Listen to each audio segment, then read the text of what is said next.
Hi, I'm Laurie Battaglia, the CEO of Aligned at Work. Welcome to the Wake Up Call Live, where we have authentic, action-oriented conversations about creating truly inclusive lives and workplaces where people feel they belong. In this time of significant change and debate around workplace inclusion, we're bringing you the perspectives and the practical solutions that matter. It's about real people and real impact. Each month, I sit down with change makers who are navigating these complex waters of life and work. We dive deep into what's working, what isn't, and what's next in leadership and life. I invite you to be part of this important conversation. Drop your questions and insights into the comments, and we'll address them live during the show and continue the discussion afterward. Your voice matters in shaping the future of work. I can't wait for you to meet today's guest. And I really can't wait for you to meet today's guest. I'm Laurie Battaglia, and I'm the CEO of Aligned at Work in Scottsdale, Arizona. And my firm is a leadership development organization. We work with culture, we work with leaders. We believe that workplaces should be good places for the humans. Go figure. And I am thrilled to be here with Shari Dunn. Now, she and I met through another mutual friend, Nancy Levine Stearns, who is out telling the gospel, as I would like to say, of that DEI is not dead. And she is gathering the statistics and things. And one of the people that she quoted and shared and talked about quite often was Shari Dunn. And so I am pleased to introduce her to you. She's an internationally recognized author, educator, and workplace equity expert. She's the author of Qualified: How Competency Checking and Race Collide at Work. We're going to have some good conversation today. And that book was named a Publishers Weekly Best Business Book of Spring 2025 and was shortlisted for the SABEW, I had to look that one up, Best in Business Book Award. So I know they haven't quite announced those yet, but I'm sure you're right there. A former attorney, journalist, nonprofit executive, and senior leader, Shari brings decades of experience across law, media, philanthropy, and organizational leadership. Her work examines how seemingly neutral systems like hiring, evaluation, and promotion reproduce racial inequity, particularly for Black professionals, and I would say particularly for Black women. Dunn's research-driven approach combines data, history, and narrative nonfiction to name and challenge competency checking, which was a term that I've learned over time. It's a phenomenon, long experience, but rarely defined. We're going to define it today. She advises organizations, policymakers, and leaders on building fair, accountable systems that unlock talent and strengthen institutions. So join me in welcoming Shari Dunn. Yay. Thanks. Thank you so much for having me. Thank you. Absolutely. Absolutely. So we're going to talk about some things today that folks don't always talk about. First, I want to show the book. Now, with a virtual background, it's a little tough. Yeah, I know. There you go. And I can also point to it right here. There you go. You've got it right behind you. Yeah. So I'm really looking forward to talking about this. Give us a little background about what got you into this work, because you've done some really cool things in your life, and now you are here for this time and place. So tell us about that. You know, it's interesting. I've been thinking about that, and with the recent passing of Jesse Jackson, I was thinking that I was always on my way here. You know what I mean? When I think about it, as a kid, my home life had its issues, its ups and downs, but my parents were very, I don't know what the word is, neither of them went to college, but they were very rooted in fairness and racial pride, not to the exclusion of anybody else. They actually had very balanced views of other people, and justice. And so I understood at a very early age that there were these people, and I didn't know who they all were, but they had worked really, really hard for me. Like, that is something I think now back that I knew from the time I was a little kid, that people had worked hard for me. And I know recently they showed this video of Jesse Jackson doing the I Am Somebody call and response on Sesame Street. And I think they said it was 72. And so I would have been like 4 years old, which is possible. I saw that, and so I went a circuitous route. I've done all these different things, but from practicing law, representing victims of domestic violence, to being a news anchor, to running a nonprofit, to now being a consultant, I realize now, looking back, that justice and fairness were always these overarching themes for me, in everything I've done. And so I think I was prepared for today, if that makes sense. Like even before I knew I was being prepared for today, I was being prepared for today. Yes. Yeah, I have a similar experience with figuring out I was a girl being raised with boys. And something I read in your book was about Black kids doing what white kids were doing, but being treated very differently. Yes. And I had that experience as a little girl following older brothers. Mm-hmm. So tell us a little bit about that study. And by the way, I want to say hi to somebody just put a comment in there. Hello, Alana. She is in a mastermind with me, and she's a world-class speaker. Awesome. If anybody ever wants to hire her, hire Alana Hill. Awesome. And there you go. Grateful. And yes, we are. So tell us a little bit about what it's like to be growing up with other people and seeing these things, or what the study said about what kids experienced. Yeah, so that part of the book was talking about the difference between how Black children's curiosity or questioning is interpreted. And I talk about that in a book about, why do I talk about that in a book about the workplace? Well, I talk about it because we don't just arrive at the workplace, right? There are social, historical, and cultural factors at play. And what I wanted to show is that competency checking doesn't just start when you're an adult, it starts as a child.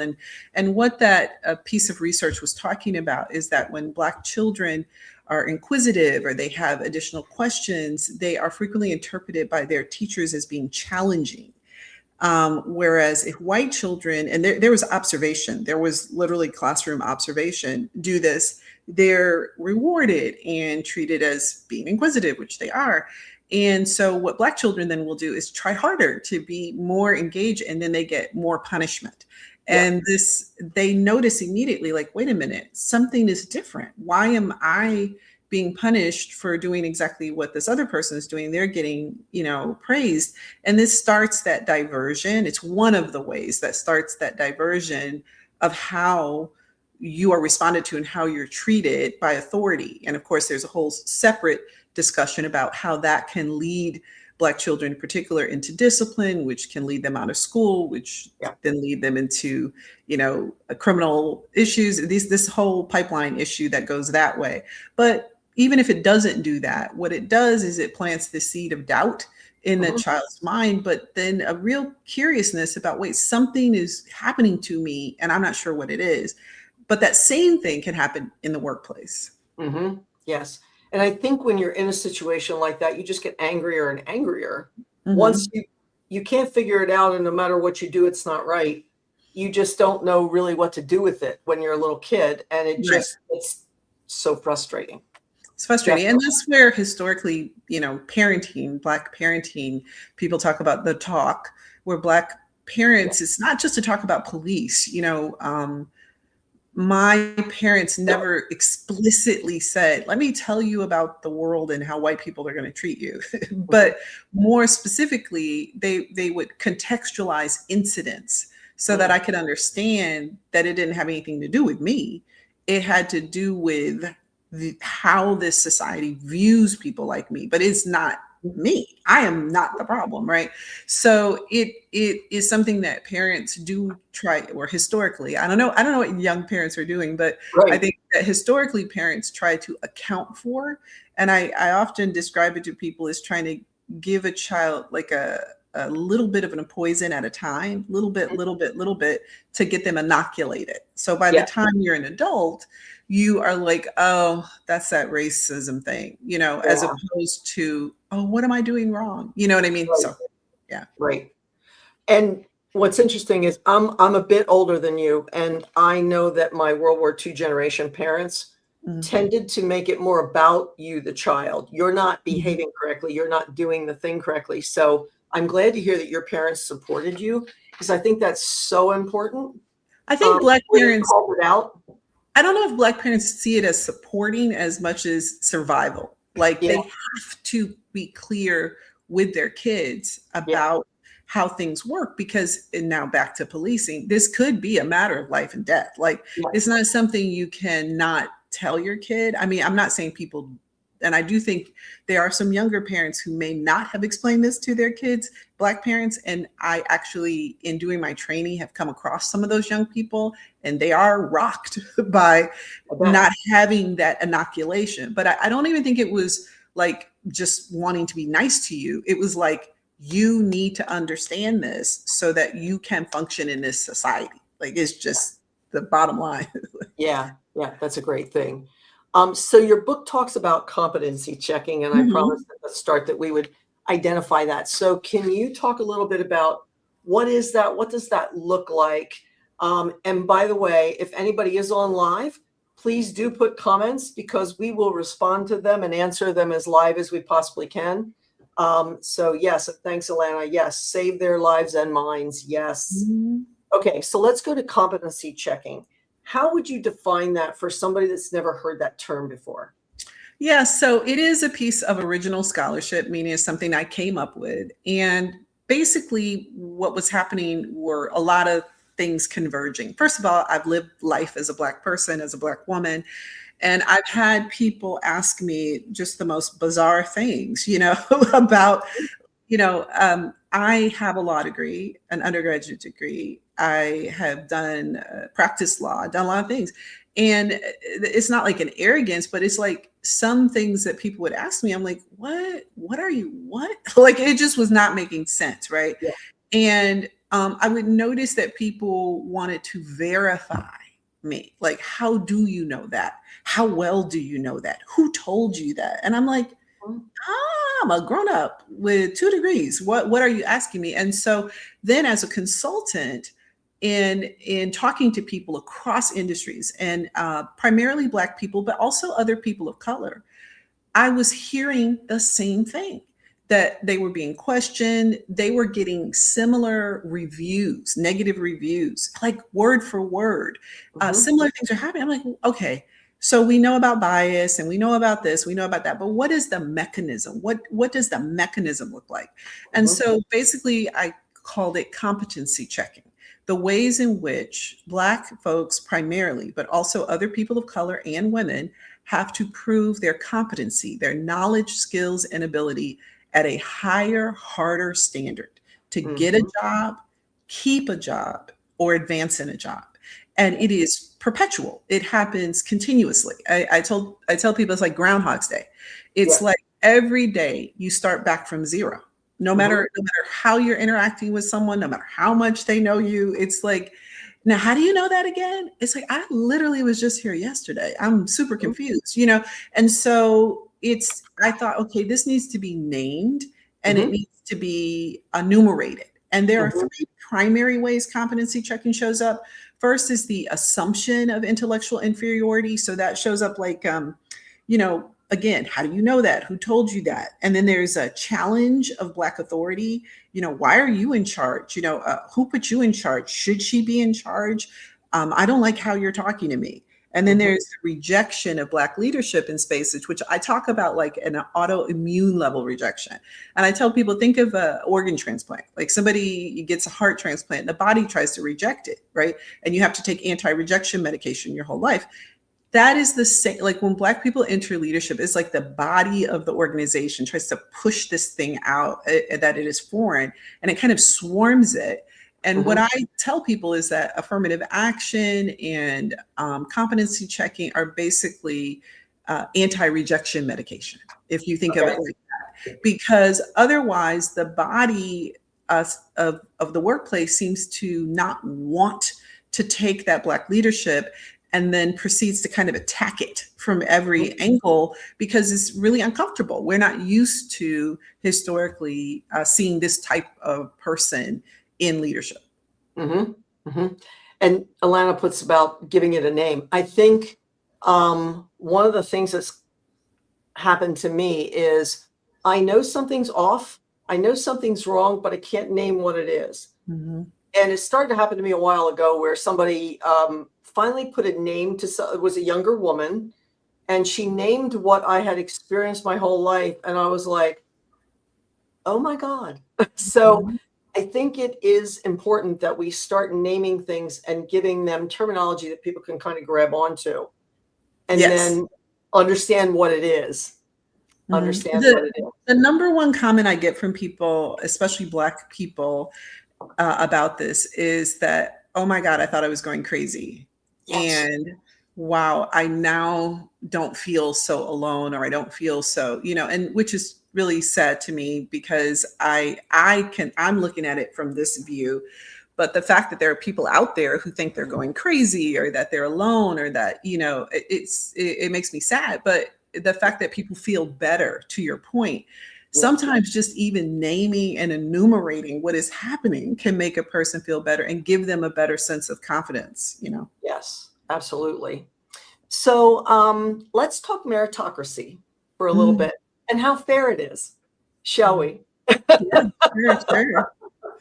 Says the feminist. So let's talk a little bit about meritocracy. We're being told that all things should be equal, and then we'll automatically see that, I guess, women and people of color, and I don't know, put any kind of label on it, are not as superior as the men who are. I'm getting snide now, so I apologize about that for a moment. But let's talk about meritocracy. Is it a real thing? Oh, yeah.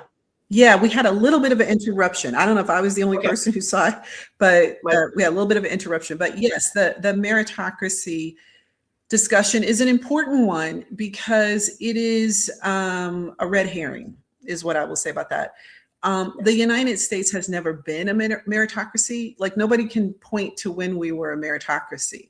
And the reason I say that is because the United States has always been kind of a, I don't know what the word is. It's a bit of a, I don't want to say an oligarchy, but to some extent, when we think about how professional jobs were traded or filled in this country for the majority of our history, it was the wealthy Protestant men trading education and jobs amongst themselves. So I would send a letter, Thomas Jefferson sends a letter, here is my assistant. Would you consider him for this apprenticeship program? That's how you get a job. It's a referral-based system.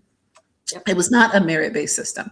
I talk about in the book the fact that Harvard graduated people for many years based on your family ranking in society, not on your grades. And this was not modern, but modern-ish day, right? So when it comes to qualifications, when it comes to merit, we've never really had a merit-based society. Now, jobs historically were assigned, in a sense, based on your status, your racial status, ethnic status, and gender status, right? Women didn't run things. They helped with things. They helped on the farm. They did this. Black folks weren't even considered human, so not intelligent enough to participate in anything. So the merit didn't exist because it was never an open system. In other words, the people who kept their inner circle were never playing on an even playing field. They've never had to face merit. It's always been tilted in their favor. And so the three things that change that to some extent are World War I starts to change a bit as men come back and they were from different classes and they start to get maybe a bit of a pension. But the big change was World War II, where World War II opened up opportunities rather for ethnic and religious white minorities. So the GI Bill after World War II provides education and housing, and it does not provide that amount of support to Black GIs. It's just very, very, you can never underestimate that. Black GIs could use the education portion a lot more, but they couldn't translate that into a job on Wall Street. but they couldn't use the housing portion almost at all. Like the number of Black men who got the GI housing loan after World War II is ridiculous. Like, I mean, it's like 1,000 people or something out of 1 million people who served, and that's actually people of color. It's not just Black folks. But anyway, back to the point. The point is that only after World War II do we start to see an actual opening of people besides that core group that traded jobs among themselves. And even then, what that group does is they start to erect barriers. And those barriers started to be erected earlier than that. So as Jewish folks started to enter elite universities, and those universities, the only thing, and I talk about in the book, I think is Franklin Delano Roosevelt's grades getting into Harvard. He had terrible grades getting into Harvard, terrible grades while he was in Harvard. But grades are not necessarily indicative of your intelligence. That, I think, hopefully we can all agree. Yeah. But they do become indicative for the outgroup. So as Jewish folks want to come into these elite universities, well, they do have to have big grades to get in. See, it wasn't like that. Then we start to have the SAT. And then as World War II, we get more ethnic white folks going to law school. Oh, now we need the LSAT. We need the bar exam. We need the MCAT. Everything starts building up. So what you see is merit is the discussion of merit has actually always been about keeping outside groups out and keeping inside groups privilege protected. Yes. So it is not, I'm not saying that people shouldn't have skills or ability. I'm saying the way we currently think about merit is a red herring and is designed to distract you from the fact that even today, but depending on the industry, 20 and up to 40% of jobs are still traded how? Through referral-based hiring, just like it was in 1676, right? Yeah. So the idea that we had some great merit-based time is untrue. It's untrue. Yeah. I do see a comment I'd like to address. Bill says competency checking happens with many folks of color. As a mestizo, I've had people challenge my intellect. Absolutely. In the book, I do talk about this. In the book, I have an entire chapter called It's Not Just Black or White or American. And in that chapter, I specifically focus on Asian Americans because there's always this pitting of Black and Asian people. So I talk about how competency checking shows up in Asian community. I talk about it in the Latinx Hispanic community. I talk about it in Black community, how we all competency check each other. The reason I highlight the way it shows up in the Black community is that there are very specific historical reasons why it is so pernicious, so entrenched against Black people. And the way I try to walk people through this is you think about Native Americans in the United States, they were considered savages, right? Like that's terrible, but that's what people thought. But they also thought you could kill, they used to have this line, kill the savage and save the man. So basically what that meant is they believed they could, quote, civilize Native folks, and they would send these children to these horrible schools to try to civilize them. Horrible. Yes. But there's a distinction there. Black people were not even considered that. Do you see what I'm saying? So Black people, there was no schools to civilize us because we weren't human. We were not civilizable. We didn't even have intellect. So that distinction seems like a terrible distinction, but it actually is a real distinction.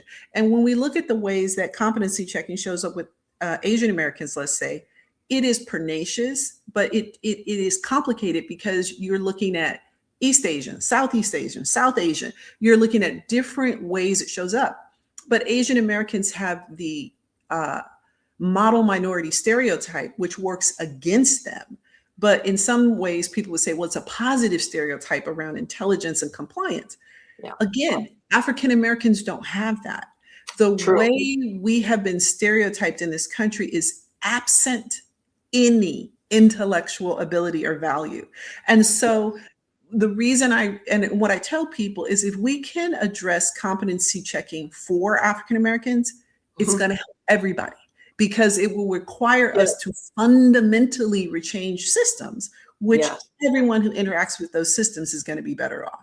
So I would agree with that. And I will tell you, I do work in Indigenous organizations, and there's competency checking there absolutely. within the Native community. We all do it to each other. We do it to each other. And what I tell people Yeah. is we are all bathed in, fed from, eat food from the soil of white supremacy culture. Yeah. We are all in that. And it's difficult for any of us necessarily to fully get out of it, right? And so, of course, we adopt these ways of questioning each other because we believe this. I tell a short story in the book about a woman who's a Black woman, and she talks about the fact that she was competency checking Black people herself to hire for some job, a financial job. And the two white men she hired actually didn't know what they were doing and did a bad job. Mm-hmm. Right. And even as a Black person, right, Yeah. she competency checked the Black people more than she did the two white men who she hired, who in fact did not do a good job. So yeah, I think it's so easy to, I don't know, growing up white, I was raised by parents who said, everybody's human. It doesn't matter the color of their skin. Everybody's the same. But that wasn't what I saw in the world around me because I was born in 1956. So I will be 70 a little later this year. And I lived through the 60s. Very different point of view from a 12-year-old in the 60s to my husband who was 18 and going off to enlist so he didn't get drafted into Vietnam. He was in that fight, but stateside.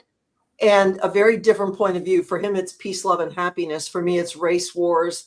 Is the world going to die around us? This isn't a safe place to be, all those kinds of things. So I kind of lived through that, really having people overtly say that Black people were subhuman and not competent. I remember that.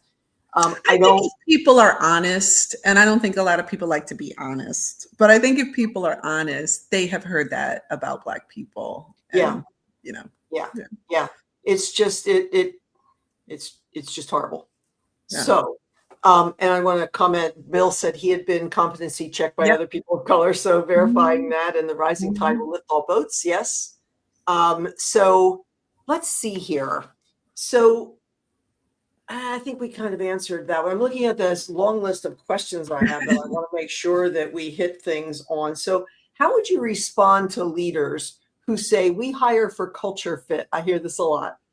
We hire for culture fit, or we just want the best person for the job. We've talked a little bit about that, but what's the hidden cost in thinking that? So let's talk about the culture fit, something I hear all the time. And what's your experience with hearing that? And how would you respond if somebody said that?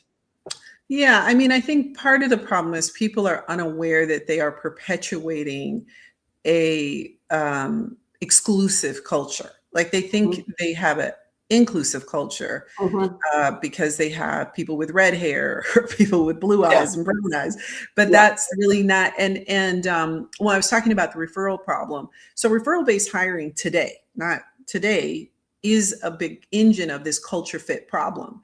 And by that, I mean, when you have a system that is almost exclusively white focused, which is referral-based hiring generally inures to the benefit of white people at a very high rate. So it's an almost closed loop, right?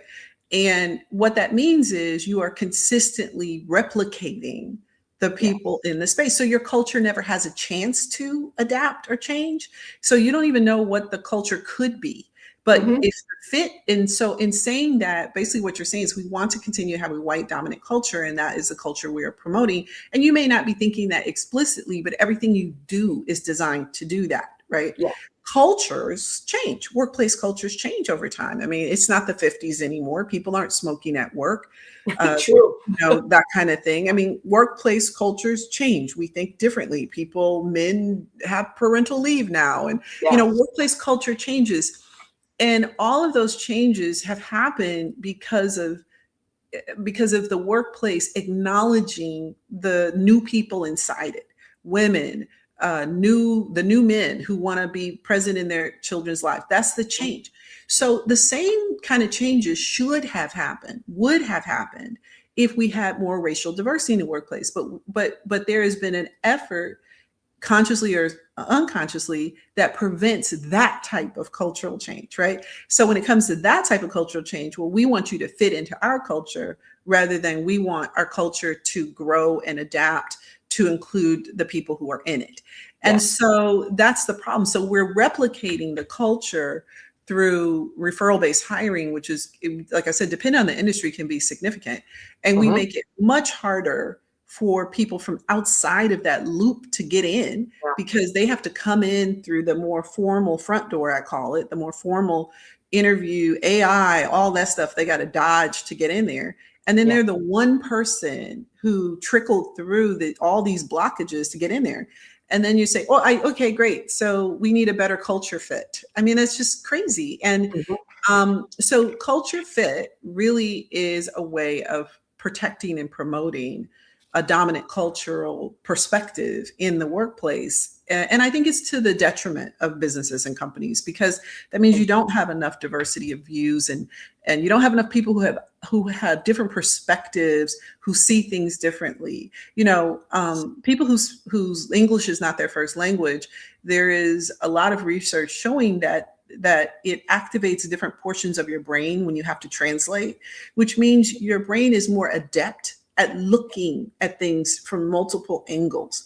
I would say the same even without the language difference. As Black people, we have to come into spaces, assess risk. We have to do a lot of assessment daily. That changes how you see things. So when you don't have those voices, you're actually missing a lot, you know, and your culture is suffering before it. And the final thing I'll say about that, and I tell people this all the time, diversity is quite literally natural.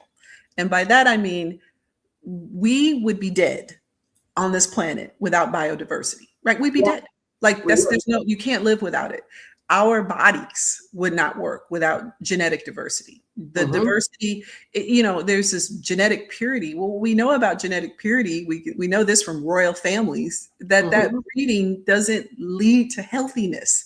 It is actually a robust genetic profile that leads to this kind of, you know, perpetuation that we have. So any system that is absent diversity is sick. It's not a well system. Something is not well there.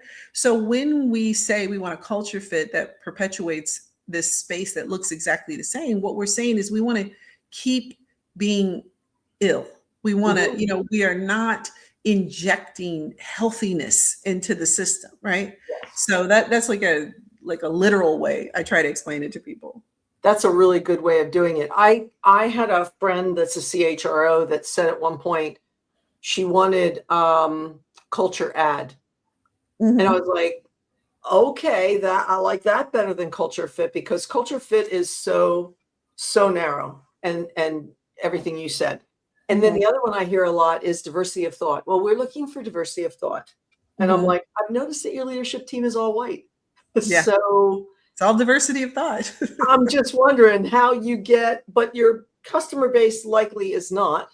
So how do you get diversity of thought that represents your customers and clients, as well as and and we go back to diversity of thought again, but I've been calling it as I see it more often as I go on, because I don't believe if everybody looks the same, or if there's one Black person in there, or one Asian, or one anything to put a label on it. That's not, that was the thing that what I mentioned earlier, this younger woman had named something. She said she didn't want to speak for all women, because she would walk up to a group of men and they would say, oh, here comes, we'll say Sally. Here comes Sally. We'll ask her what the women think. And she said, and again, this is a generational thing. He was about 15 years older than her at least. And she said, I don't want to speak for all women. And I was like, don't you? Because I do. because I was typically the only one in the room. We got used to speaking for all, even though you couldn't possibly. Right. Yeah. I think the diversity of thought thing is interesting. It's kind of a dodge. I think you're right. Like, to get away with saying I'm not. The bigger thing is, I guess I would say to people, their diversity is natural. And if there hasn't been a natural flow of diversity, you have to ask yourself why. You And do. you have to ask yourself, what is blocking it? Not that there aren't people. I mean, because the idea is, oh, there aren't any people in the pipeline. You know, we talk about this, the block pipeline. The pipeline isn't empty, it's blocked. There are people in there. Yep. They just can't get through. And Right. so you have to ask yourself and your organization and your culture, what about these things are blocking what it should be a more natural flow of diversity? Yes. You know, like what's the deal? What's going on? Yes. Yeah. And one of the questions I wanted to ask you is, how would you advise organizations to measure their progress on equity beyond surface level metrics and things like that? How could an organization tell if they had removed the blockages, if they had acknowledged the systems? What, in your perfect world, would that look like? Yeah, I mean, so they would audit all of their systems regularly to see who succeeds here and who doesn't. And if they find, man, we still have women leaving in droves, then you set about answering what that blockage is and removing it. And then you check again and you say, oh, women are staying. We must have figured out that blockage removal, right? Or you say, who has been here long and doesn't get promoted? And why do some people come and 2 years later they're promoted? Let's audit that. Why are we not better utilizing our long-term talent? Our long-term talent seems to fall into people of color. They seem to be the ones who stay here and don't advance, but we seem to be able to advance younger white men who show up every 2 years. What is that about?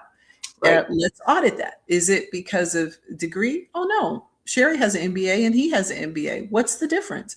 So if people really were serious about auditing their outcomes and impacts, then they would be able to more than likely identify key blockages and set about removing those blockages. And removing those blockages might look like, wait a minute, when we make internal decisions, we are old boys clubbing it, or we are placing too high an emphasis on culture fit, or we are making assumptions around, and if we put these resumes side by side, it doesn't seem like we should have done that, right? So these are there's really concrete work that people can engage in to figure out how to remove blockages. And then look at your front door, you know, the more formal front door. Why is it that when we put our recruiters on, our recruiters come back with one Black person? Recruiter, can you help me understand why in the whole United States, that's all you were able to find?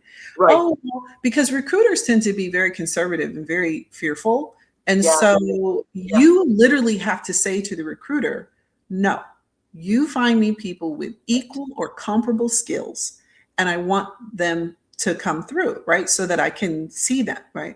Or even your AI. How is my AI?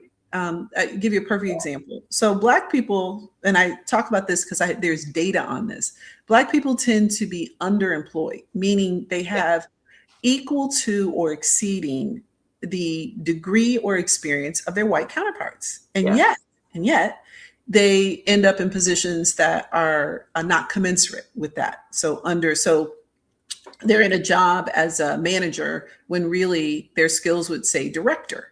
So now that person goes to apply for a job as a director because they have the time and they have the education, but they never had the title. Because what we know is that once people are underemployed, they tend to stay underemployed. Okay. So the way AI is going to do this is, they don't have the requisite time as manager or as director, and you're looking for a director with 4 years of director, boom, they're out. Well, what really needs to happen is we need to be able to say, wait a minute, they have a commensurate amount of experience, a skill in manager, and they would clearly be appropriate for a director role. And if we were equitable, we would overlay that, knowing that Black people tend to be underemployed.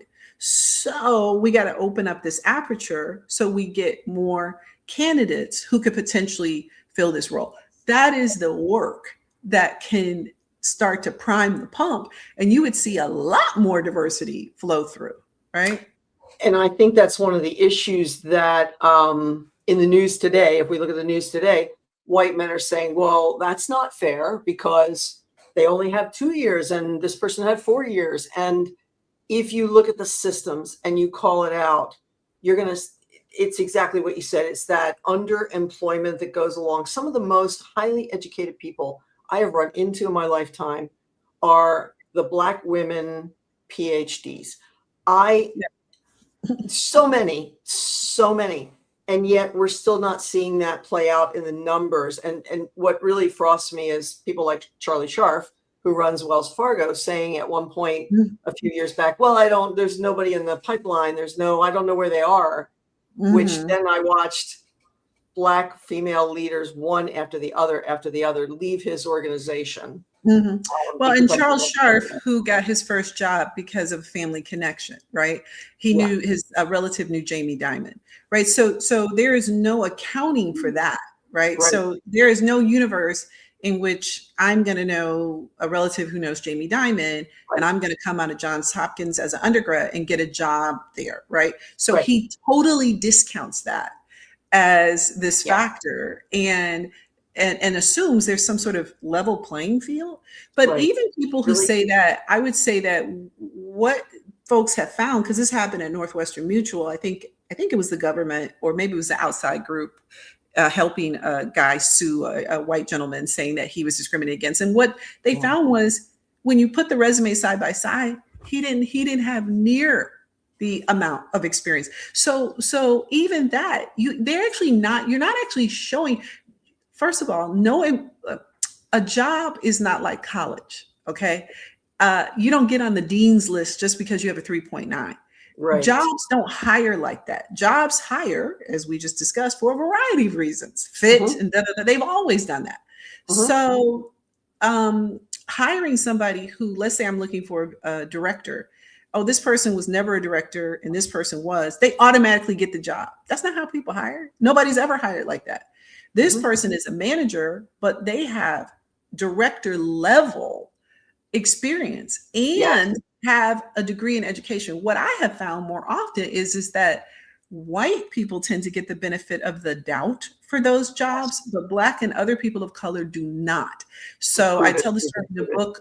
Yeah, I tell the story in the book about someone who I worked with who was had the degree and the experience in the area, but didn't have the industry experience. And the organization allowed the white person who had, yes, more industry experience, but didn't have the other two to get the promotion and get the things later.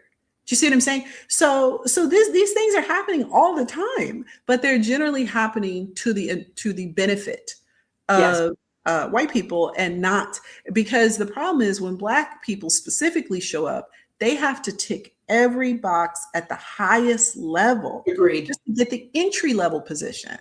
So that's what we're seeing. Yeah. And I think if folks are on LinkedIn, depending on who you follow, because everybody's feed is different, I have seen a lot of stuff over time, especially the last year or two, where people are coming out and saying, I changed my profile to look white and sound white. So I removed my name and I put a generic white name on there, and I changed my gender. And guess what? My posts got higher.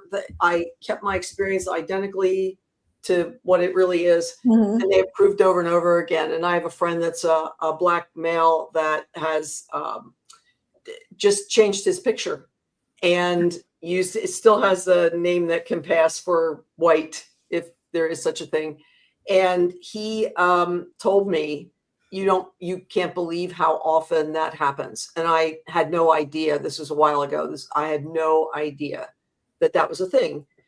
So I think sometimes when you're whitened in the system, you can't really tell, because like my husband always says, a fish doesn't know he's in water. It's the same thing. Right. Until you really start digging in, you can't see what's happening in the system. Once you see it, you can't unsee it. Some people try, but they can't unsee it. People don't know, and they don't realize the opportunity advantages. That's why I like to talk about. I don't like to talk about it as privilege. To me, I do get privilege as a triggering word, because privilege does assume something that not everybody has. But I do like to say the opportunity advantage is an Yeah. advantage of opportunity. Yeah. And most people don't see it. They don't see it. They just know, well, I'm working hard and I'm doing this. Sure, you are doing all that Right. with the opportunity advantage. Yeah. Yep. Shoot, I should write down when I have a good question to ask you, because I just lost the question. Oh, no, I'm sorry. No, that's fine. So I'm also going to invite the people who are sitting and listening. Please, if you have a question or a comment, put it in the comments, because we do answer live. So if you've got a burning question, please do that. I know that Bill and Elena are not the only ones on here. Yeah, I won't bite you. Yeah. I won't say anything mean. I know what it was.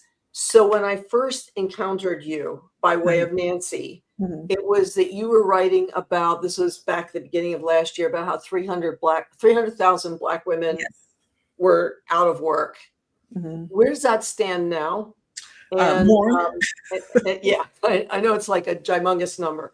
Tell us about that and how that's evolved over the last couple of years. Yeah, well, it's interesting. My book qualified, so it came out last year in February. And that means that I started writing it 2 years before that. And the very first line of my book is, Black women are the canaries in the workplace coal mine, and they have been signaling for some time that something is devastatingly wrong.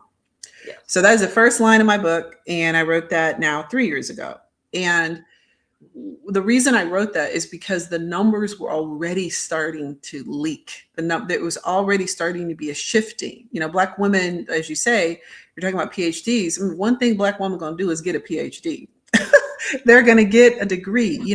They're going to get every skill they can think of as armor to try to make it.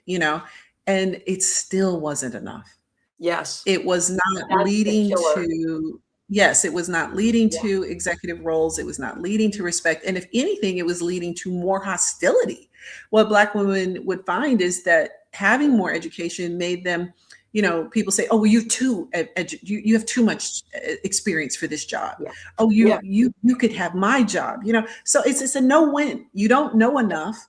And then you get, oh, you have too much, So Black women were already in a bind at that point. And I could tell that if this happened, this administration, this happened, it was going to accelerate.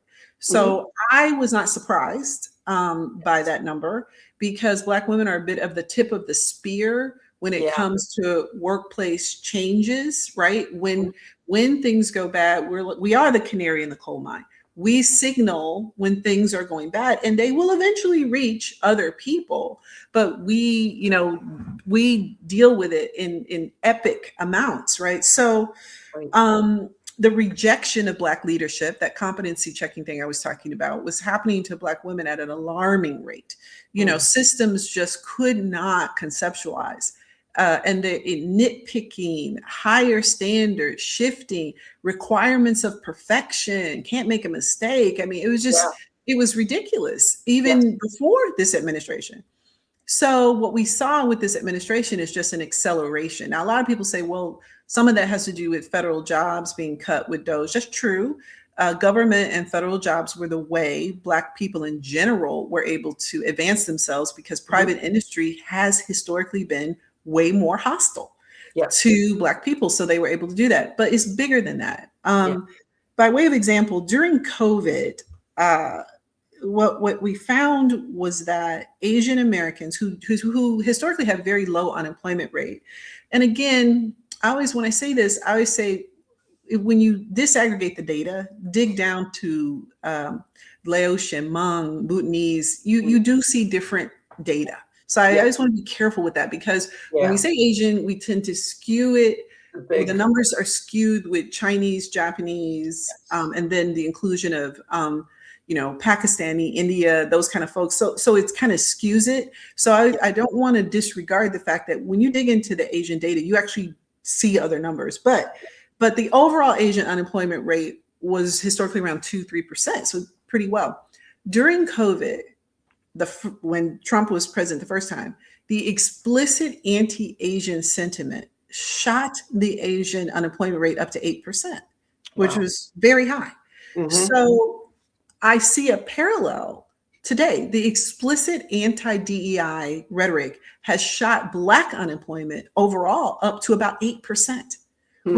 We are double the unemployment rate. Now, we historically have been double the unemployment rate, or 1.5 more than unemployment for white people the entire time. The Okay. entire time. Because of rejection of our participation. It's not that Mhm. we're not trying to get the job. So I see this unemployment rate only getting worse, not Mhm. better. And I am very concerned. I have a lot of fear and concern for Black people because, once people lose a job, it's getting harder and harder for them to keep or to get a Yes. new job, Yes. because then companies have interpreted anti-DEI as you can't hire people. That's Right. BS, right? That is What it BS. is what this has done is give people who want to discriminate free Yeah. reign to discriminate Correct. without consequence. So, Yep. it is complicated, and Black women are suffering. There are many, many Black women who are long-term unemployed at this point. And I'm talking about people with high level skills, high Yes. level ability, cannot get a job. So Yep. that reminds me more of the post-COVID Mhm. situation with Asian Americans, right? Mhm. And I think the goal is to dispossess.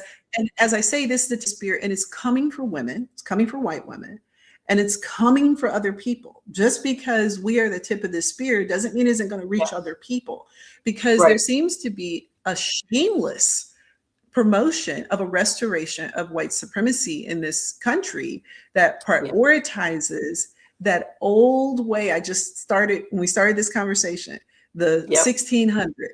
Thomas Jefferson writes a Yeah. letter. Not George. Thomas writes Yeah. a letter for his relative. That's the world they want to go back to when they It is. say, and we should get whatever crumbs are left if we Yeah. get that.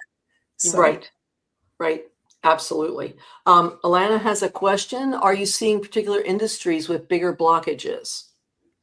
I have to unfortunately say no.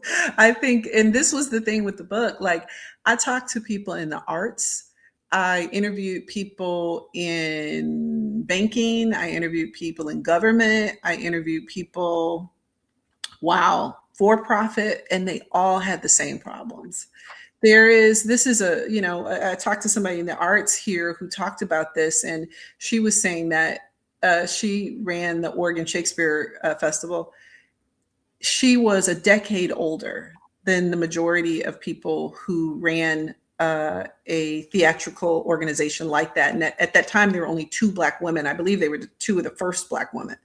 Mhm. And it takes so much more proving for the black people and Black women in particular to reach a height that white male directors were reaching at late 30s, early 40s. You're already 50, so not only are you dealing with sexism, you're dealing with ageism on top of all that, and racism. I mean, you got three things you're trying to manage. Yeah. And you would see the same. I would see the same in banking, and I would see the same in government. I mean, it's unfortunate, but these blockages are perennial, and they're very specific, and they adapt in the Mhm. industry, but they ultimately have the same impact. Hmm. I'm watching our time, and Mhm. there's a little bug in my face here. So if I start waving madly, ignore. How can allies step in? What can we do Mhm. to help the cause, to break down the systems? Any words of advice? So, what I would suggest is that people not see themselves as allies. What I would suggest is that people see themselves as co-conspirators and participants. In other words, the thing I always felt about allies is you are helping from the outside, is separate from you. I would posit that this fight that we're engaged in is for all of us.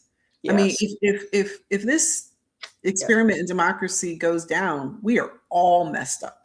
Oh, This yeah. is not just my issue. And competency checking harms white people because it means that the best people for the job are not doing the job.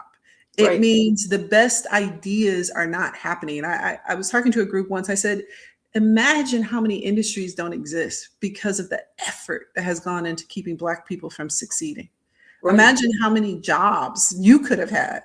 Imagine things that you can't even imagine, you can't even conceptualize that haven't happened, because of this. And when I talk about healthcare, which is a very specific issue, the reason the United States does not have universal healthcare is directed to racism, period. When there was an attempt to get universal healthcare in the 50s, I believe, it was scuttled, partly the American Medical Association, but overwhelmingly the reason was Southern Democrats did not want to have people have to go to integrated hospitals or provide free care to Black people. Okay. Wow. Well, what does that mean? It means millions of white people have died in this country over almost an 80-year period because of racism. That's not an ally. That's your life. So what I need people to do is to see this as an urgent fight, because, liberation for some is truly liberation for all. And there are so many ways in which people are twisted up and tied up that they don't even trace back to this. So liberating your workplace from competency checking, liberating your mind from how we perceive people, being a full-throated participant, like your life depends on it, is what we need people to do, right? So that's, I'm digging into your book because there's a quote in the very beginning of it from James Baldwin that says, not everything that is faced can be changed, but nothing can be changed until it is faced. It's my favorite. It just gives me chills. And I think it's on your signature line too in your email. Yes, it's how I live my life. I was like, I have to get that quote in somewhere because it's just such a good one. And again, it's about not being able to unsee it once you do see it. And people can remain willfully ignorant for that matter and say, no, that's just not true. She's wrong, but no, she's not. So if you had, so before we give everybody, how do you get a hold of you and all the contact information and stuff, if you had permission to speak freely to every CEO in America, what would you say about race, equity, freedom at work? Yeah, I would say that, you already know how to do this. If you run an international business, if you run divisions in different states, you already know what it means to have a robust workforce that reflects those communities, those countries, those languages, those values. There is nothing different about this in our country, in our workplace. And our goal is to grow our workplaces to reflect the people who are here, and that people who don't do this are seeding markets, they're seeding opportunity, they're seeding innovation. And this is about winning the future.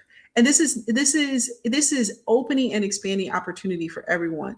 And so while it is a moral issue, it is also straightly down that line a business issue about what does it mean to be a business that dies or a business that thrives, right? And thriving means you truly have some of the best minds. You truly have a workforce that reflects the markets you want to go into, that you truly have a workforce that reflects the people who are there. And it's better for business. It's better for our society. And also it's better just as a human existence on this planet that we not block out people who have gifts and talents to bring, So that's some of the things I would say. Amen. I have to say that. I was like, yes. So tell us how you would like us to get a hold of you. If anybody wants to talk to you or they want to reach out. Yeah. How should we get a hold of you? So I think Nexi has a chat that link she's going to share in the chat. So number one thing right now is I am doing a cohort called Why We Talk About Race, a racial literacy program. And I am very excited about this because I have heard from a lot of people that they didn't get this education. They don't know what are you even talking about? I thought America was a meritocracy, and I thought it meant this, and I thought this language meant that. And this is a program not designed to shame you or talk at you, or it's really designed to give you tools so that you can be that participant. You can see, wait a minute, I'm not an ally, I'm a participant. And how Right. can I participate in this? So that's what it's designed. It's a 2 separate 1-hour workshops. Uh-oh, we froze. I'm going to wave at the screen to see if we can wake it back up. Nope. Okay. Okay. Oh, there you are. Sure. Okay, there we go. It froze. We lost each other for a minute.